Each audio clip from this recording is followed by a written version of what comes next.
The Pit Press Podcast.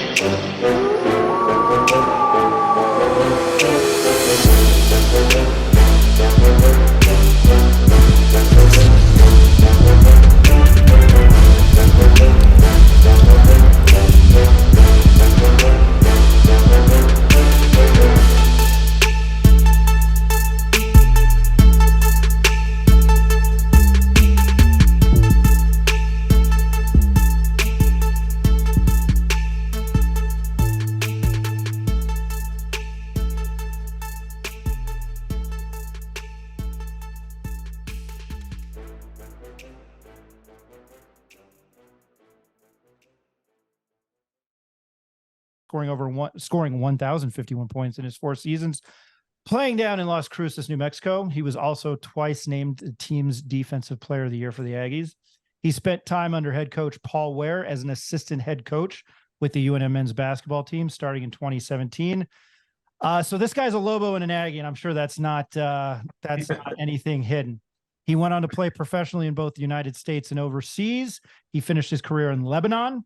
He also played for the Albuquerque Thunderbirds and helped them win a 2006 NBA D-League championship. I did not know that. But more importantly, he is the CEO of the ABC Prep School and the president of the ABC AAU Club here in Albuquerque. His name is Brandon Mason. Senor, how are you? Thank you for joining the Pit Press Podcast. And how are you doing? I'm doing good, man. I appreciate you guys having me on. You just got me excited with the introduction, though. I appreciate it. I started doing it for all of our guests, and it does wonders for our guests. I don't know. I appreciate it. I mean, I wish somebody would do it for me, because they could say back-to-back Madden champion at the game after Coors and Paseo and Coors. That, like, I've accomplished anything in my life. That's hilarious. I appreciate that. We appreciate your time. So why am I not going to not build up my guests? I've been telling everybody that. For somebody green like me, I've got a 6-year-old, and you'll see where I'm going with this. I hope and I pray to God he becomes an engineer. And of course, there's a dream of not only mine, but my mom's, that maybe he'll have a growth spur here in the next 10 years and maybe go play offensive line at Wisconsin, Big Ten school. But I hope he goes to engineering, because I did the sports journalism thing, and it didn't work out for me so well. So I'm hoping that he becomes like an engineer or a scientist and makes 6 figures easily when he grows up. But I'm for as big of a sports fan as I am, me personally, I'm still green to AAU and what it is. And I know I sound like I have not prepped for this interview, but for me specifically and our listeners, tell us about ABC Basketball Academy and its impact on the basketball community in Albuquerque. Yeah, well, ABC, on our AAU portion, there's been other AAU clubs, before us. There's some here right now actively that are really good programs. They do some of the similar things. They travel. We try to get in the highest level of competition. One thing that makes us special, though, we do travel with every age group. So like today, we're leaving to Vegas to go play in the Las Vegas Classic. We're taking 13 to 15 teams, which will be boys and girls. And, when you travel like that, coming from New Mexico, and you have your brand on, the ABC logo, and you're in every gym in Las Vegas, and everybody sees you. And it's actually pretty special for our community, our kids, to go play at the level that they're able to compete at and have some success. So, but shout out to everybody that's done it before us and that's doing it right now as well. Mace, ABC has caught a lot of people's attention. You've been around, I think, three or so years, and you've gotten some players signed to the D1. Marcus Wilson, and I believe another one of your players signed with New Mexico State and is reneged on that. But you've gotten some players at the D1 level. There's been a lot of talk about ABC in town. In 10 years, and it's down the road. You're already planning, marketing every day, and going to Las Vegas today. In 10 years, what do you see ABC? I see ABC, still, helping our youth, and, just trying to do more and adding on more. We would love to do more for the girls as well. We have a really good support system. And, moving back Doris Gary, who has some young ladies, his daughters that are really good at basketball. Josh Skarsgård has daughters that are young age that are really good at basketball. We're trying to just build up our grassroots, starting from the little dribblers. And I'll throw some names at you for Chad Topper. Him and his son are involved in our little dribblers.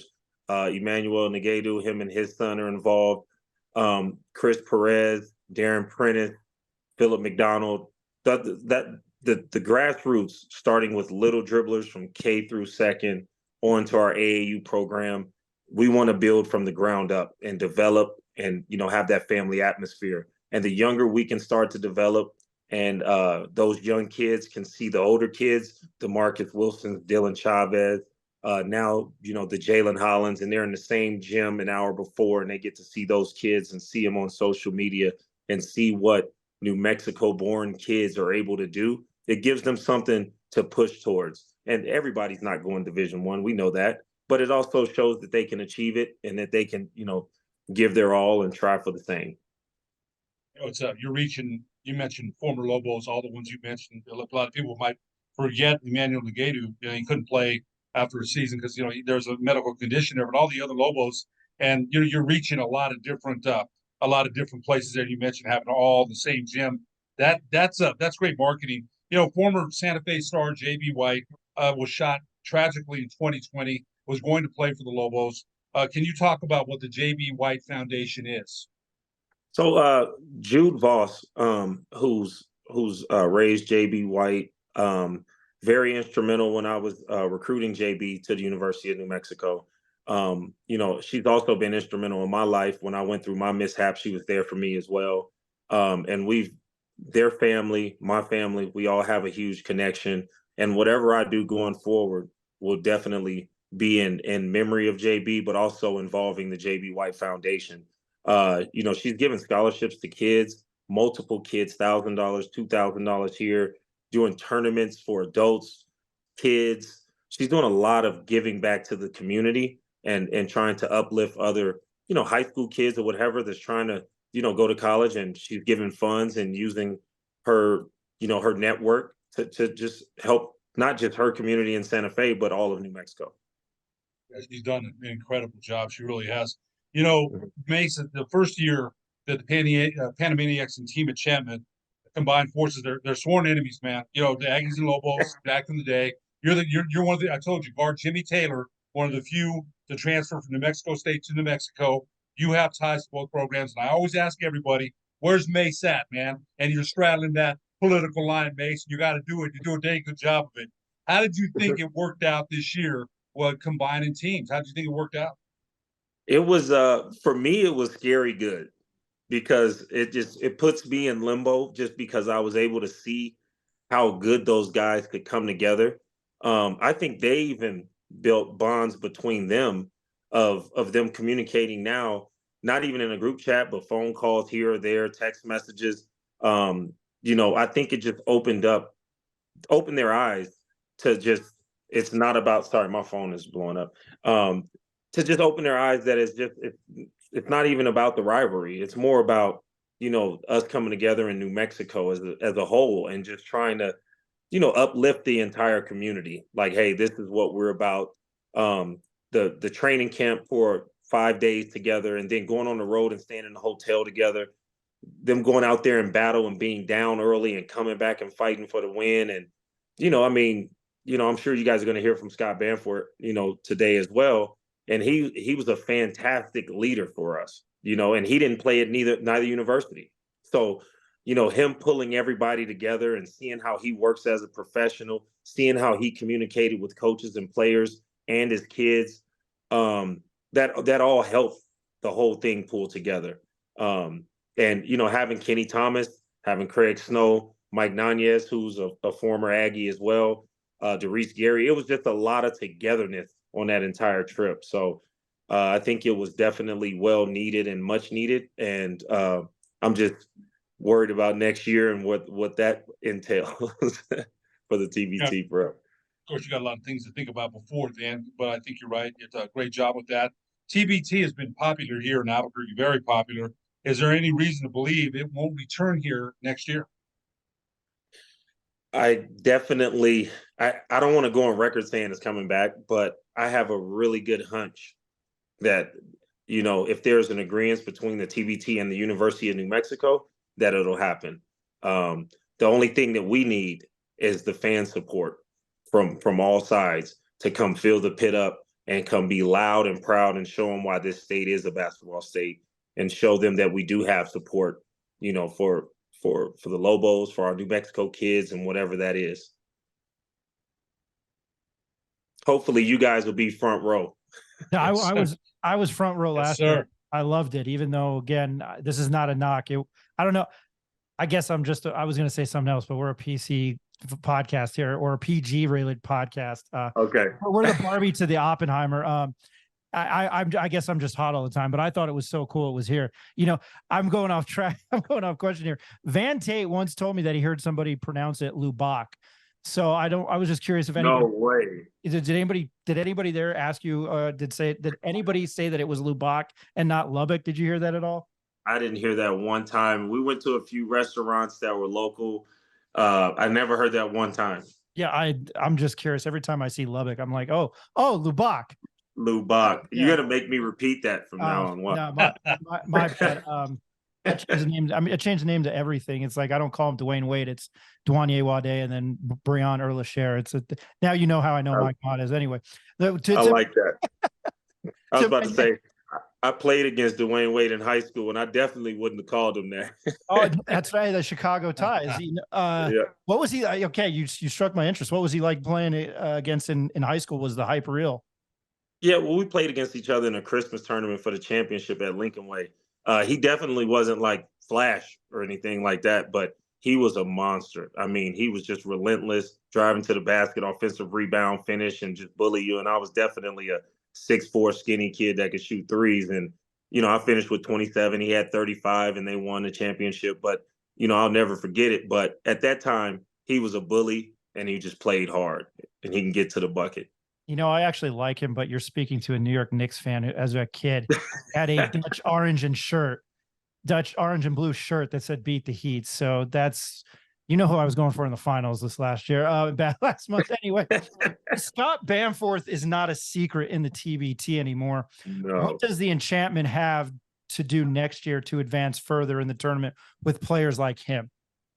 So what we need to do is just basically we need to complement him well with the pieces around him. We need to get some, as we get younger, I do have an idea of what I would like to do. I just don't want to kind of throw it out there, but some pieces that have graduated recently that would fit good. So I don't have to say a name or two, but you could figure that piece out from there. Hopefully we can add to that. There's also been some guys reaching out to finish off that alumni team. But at the end of the day, Scott has been our leader for the last 2 years. It's very easy. I'm going to throw a shout out. Hey, we have to get Alex Kirk to come play with us next year. He was very close this year. He's in town right now, and I wish we would have had him. But hopefully he comes around and we can get lucky and get AK on that roster and just compliment Scott and let the chips fall where they may. But I think we're closer than a lot of other people think. I love that idea, and I'm thinking about guys that may have graduated, and I'm sure fans would be happy. I mean, I love seeing the collective. Obviously, as a UNM alumni and somebody who grew up here, I mean, I thought the whole even McCants and oh my goodness, the other guy, Cunningham. Cunningham, all those guys, like to see them. I mean, I still have like nightmares of McCants dunking on Arkansas, even though they lost that game. Like I was like pumped that he was on the team, but it's so funny you were saying younger guys, because I've known Roman Martinez since he played, and I thought, man, he's the same age as I. Man, he's got to be. I love Ro. I'm not knocking him. I was just like, man, maybe his knees are killing him, but you're one of the few that has ties to both New Mexico State and UNM. Obviously, New Mexico State went through some hard times with their men's basketball program this year. How do you see them rebounding? I think that they have a really good, head coach who's coming in that's going to be hard-nosed, that's going to get the most out of his team. I feel like that, they're going to be on the up program that's going to be in Conference USA. So I expect good things out of them, big things out of them, and where the program is going to head. I'm a fan of Mario Mocha and what he's done for the university in his tenure and where it's headed. So I believe that it's going to be, right back, at the top at some point here, and they've done a fantastic job recruiting for this season. With the cards that they've been dealt, and they're making the best of it. So hopefully that program is on the rise, and UNM does what they're going to do, and both universities will make some noise this year. That leads us to our other next question, Mace. Coach Richard Pitino and Ryan alluded to this. I've been a fan since '7. So Coach Pitino says this is one of the best recruiting classes UNM has ever had. That's high praise, considering King brought in Harge, Daniels. We can go on and on. There's been some great players here at the University of New Mexico. What do you think of the players that Coach Pitino has added to an already pretty decent squad with House and Mash coming back, some freshmen coming in? What do you think of the players that Coach Pitino added? Well, I think they've upgraded, in pretty much every area. What makes the Lobos good this year and what hurt them last year was the depth. And they have starters subbing in this year. So all they have to do is put those pieces together and everybody buy in. And one thing that I don't doubt is the Lobo staff. Patino has already done a fantastic job with, Coach Chu and the new hire with Aaron Kasma and having, they're doing a fantastic job. So I feel like they can actually make a push. I don't want to make a prediction of Sweet 16, but I could actually foresee them winning the Mountain West and doing something special this year. Hey, what Lobo fans will be glad to hear that. But the optimism is high, but it's still July, baby. We got a long way to go. And he's got the things have to come together. Mace, you coach, you know how that goes. They got to develop chemistry and teamwork and things like that. And Mace, one more question that I have for you. With the things that happened down in Las Cruces with the men's basketball program, what was your first reaction when you heard what happened, and your reaction afterward when you heard the news about what had happened concerning the program? At the end of the day, you want to make sure that the kids and the families are okay. I know we're all about the universities and we're all about, Aggie this and New Mexico State this, but, there's families and kids involved in every aspect. And you want to make sure that everybody's okay. After that, I do, I'm a supporter of New Mexico State, and I believe in them and what they're going to do next. And so all we have to do is just, pray for all parties involved and make sure everybody's okay, and then get back to the good foot and just hopefully, get back on the uprise and graduate kids and have success on the basketball court. Sticking with what UNM and NMSU obviously mean to this state, and with New Mexico, I think being such a unique place, what does that basketball rivalry between the Lobos and the Aggies mean to you? And I can't believe I'm saying this. What it compares to other rivalries in the country. I mean, I think this last year it showed what a missing piece that was, obviously in the backdrop of a tragedy. But what do those two teams playing each other every year in the Pan American Center in the Pit? What does it mean to you? I'm just reiterating the question. What does it mean to you, and how would you compare it to other big rivalries around the country? Yeah, well, it's always, in my eyes, been a top 10 rivalry in the country. And I know that's a lot to say, but, I've actually participated as a player, in the rivalry, and then coached on both sides in the rivalry. So being a part of a sweep, getting swept, winning 1-1, I mean, the rivalry means so much to this, to all communities, to this state of New Mexico, but people talk about it outside of the state. So, which is, we have to figure out how to make that work. And we have to figure out, it's good to have the built up tension. It's okay to be separate and make those games tough and hard, because I'll tell you this, no matter what your record is before that game or going into those two games, you can change your entire season with a sweep or a win going into your next, your next bye game or heading into conference or whatever it may be. But that's why they have win bonuses for those games in specific. That's why they have all kind of different quirks, because it means so much. You do realize that the last time UConn lost in the NCAA tournament was to New Mexico State, right? It just popped in my head. I was thinking about that the other. I'm a loser. I have no time on my hands. That's what I was thinking about the other night. Wow, That's hilarious. Yeah, the last time UConn lost in the tournament was to New Mexico State. And I'm a degenerate gambler, and I put money on New Mexico. The UNM alumni put New Mexico. God bless. Did you bet on the Enchantment? No, I did. I got my behind kicked on baseball the last couple of weeks. I'm a big baseball guy. Okay. And I thought, man, I was like, if I put money on these, if I like I said, I know Roe pretty well. And I was like, man, if I put money on and I was in Vegas, I was like, if I put money on the Enchantment, I'm going to jinx these guys. And I didn't watch you guys because the first 2 years, the first 2 years of the Enchantment, I watched you guys. I was like against the Oklahoma State team. I was like, yep, got to watch them. And then last year I was at the pit front and center. And that was my first dose of Scott Bamforth. But I was at the football media days on Wednesday. And I was getting updates and I was talking to people around the conference and I saw you guys were down. I was like, oh, and then I checked the score and all of a sudden I was like, yes, they won.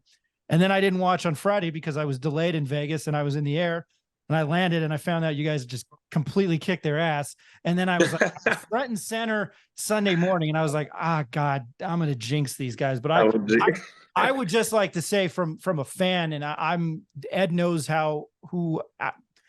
he knows my persona on this. I'm glass half empty kind of guy, and I'm negative Nancy. I know what you guys are doing.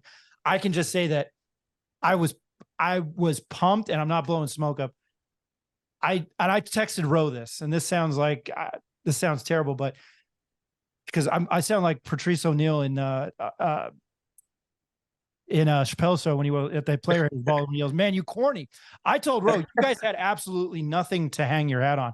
I think winning 2 games, obviously I know you want to win. I'm competitive and I'm in sales on a daily basis and I'm competitive, but personally, I think you guys have had nothing to hang your hat on. And the way you did the Texas Tech alumni, I mean, I think people that pay it, like I've watched the TBT for years now. So when you guys got a team, I was pumped, but yeah, man, I think you guys have nothing to hang your hat on. And I'm still on the record here just saying that because I thought that was awesome. That's quite a run. Obviously, again, I know you want to win the whole thing. It's like Major League, let's win the whole effing thing. But I thought it was cool. And I know I'm not the only one. I've got a couple buddies that are UNM alumni in California and they were watching and they were pumped. So it's just not a local thing. It's a regional thing. But I went off on a tangent. You were the focus of this podcast. So I'm sorry about that. And Ed, I'm sorry. Yeah, wait. I was listening intently, man. Good. I don't want to keep him from his flight any longer. He is the CEO of the ABC Prep School and the president of the ABC AAU Club here in Albuquerque.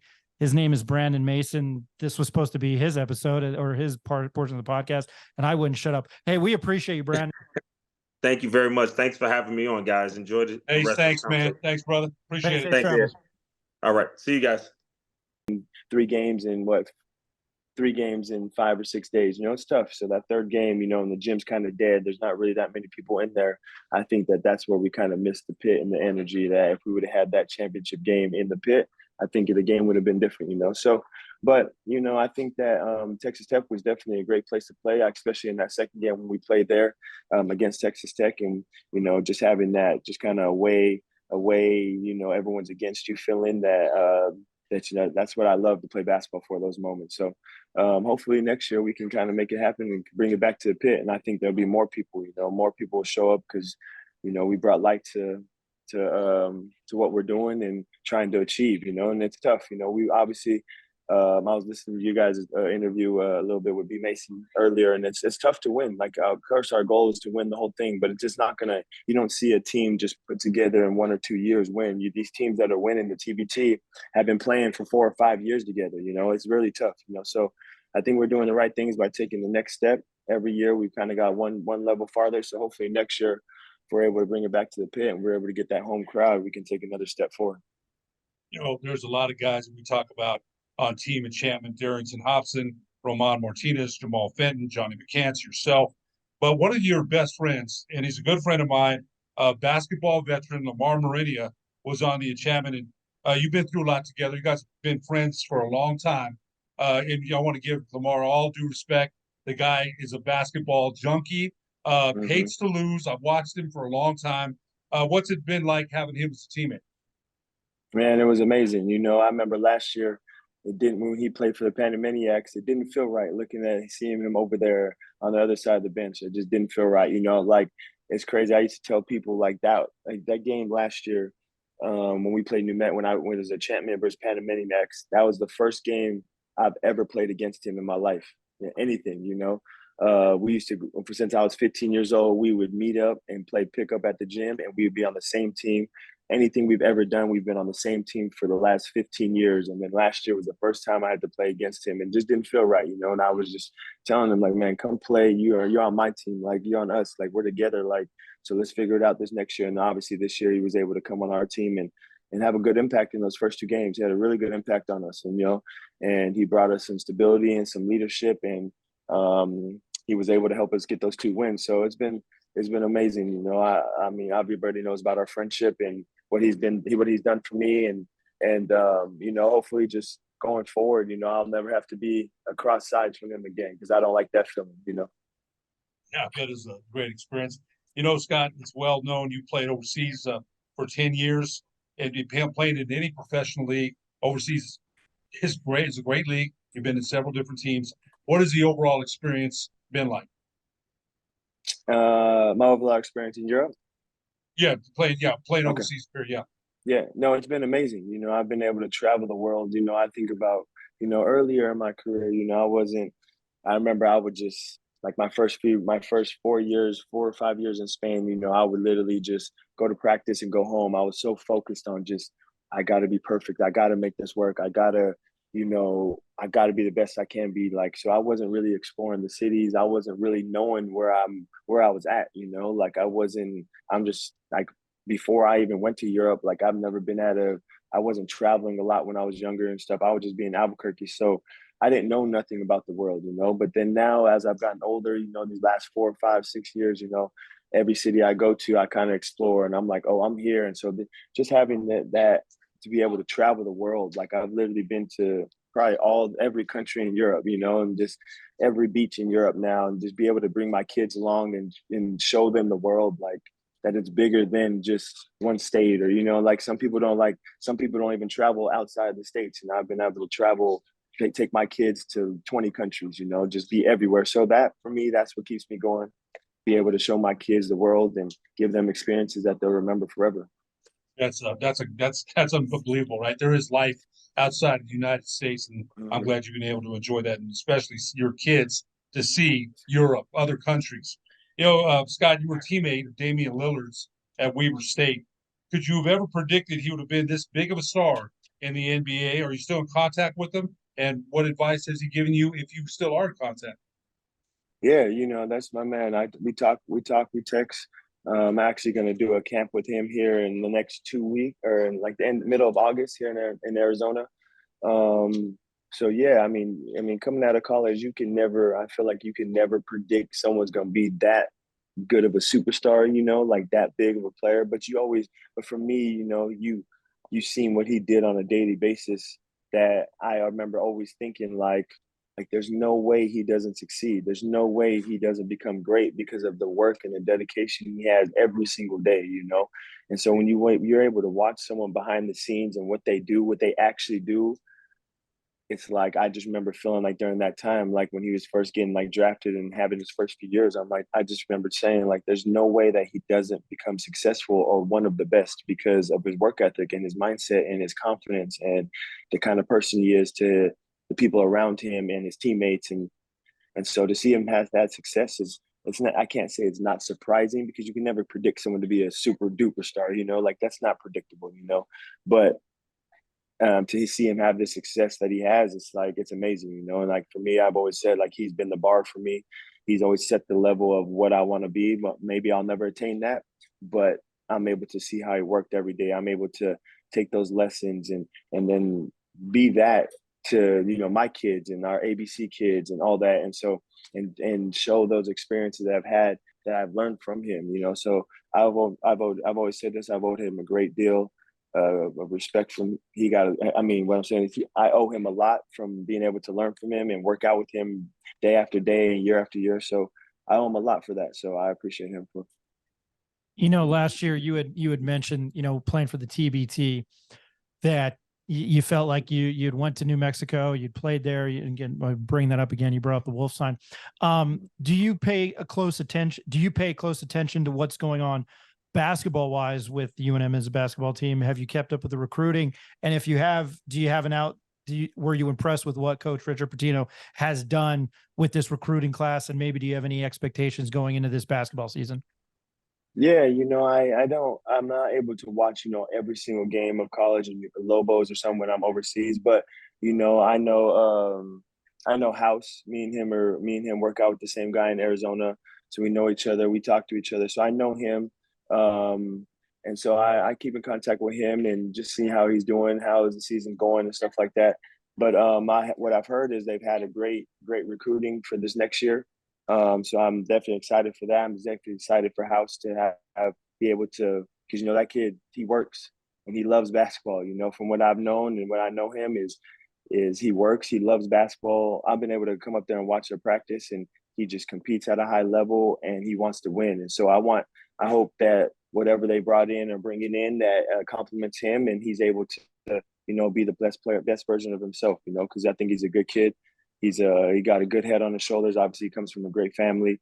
So I'm just excited to see that. And I think this year I'll probably watch more than I have in the past, just because I built a relationship with House, built a friendship with him. So I want to see him on a nightly basis, But yeah, like I said, like same thing like last year, I was just in that moment, growing up in Albuquerque, I've always watched the Lobos. I never thought I'd be able to even play on that level or even get a Division I scholarship or whatever. So, but to be able to go to the pit last year and play in front of the fans, I really felt like I was a Lobo for some reason, and I felt that same feeling this year, when I even told Roman before the game we're playing Texas Tech. We're in the back gym warming up a little bit, shooting, and we had the red jerseys on. And I remember when I was younger, the Lobos used to always wear red on the road or red at home sometimes, but they always had that like cherry red.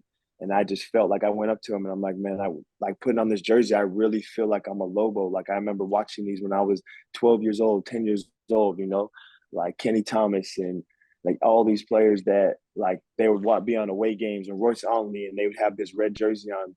And I remember watching that, and that in that moment before I played Texas Tech, I'm like, I really feel like I'm a Lobo. Like it's crazy, So, I'm just blessed to be able to play with this team and be able to have connections and bonds with the players from past in the Lobos, and I'm just thankful.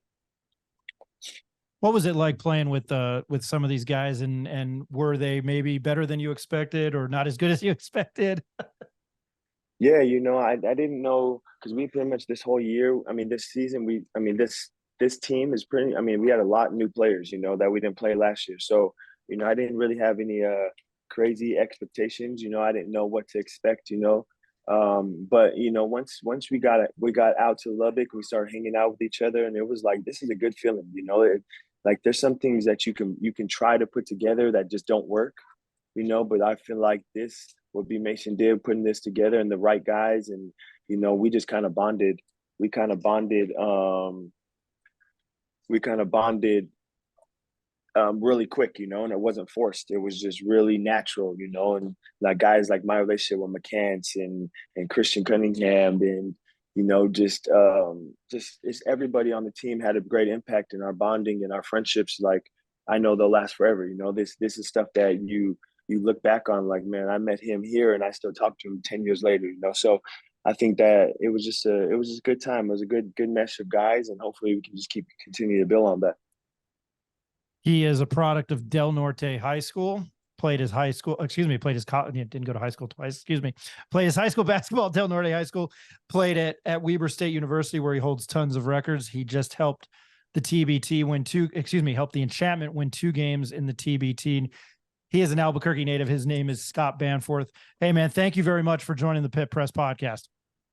No, I appreciate you guys having me, and thank you to everybody that watched and supported us, and hopefully we're able to run it back next year and take another step forward, and hopefully it's at the pit and we get a lot of fans. And I think that's the main thing. I think B Mason said it on the podcast before. If we're able to bring it back to the pit, we need everyone to come, and that's how we keep it there. The TBT, because I know the head of the TBT and all the people.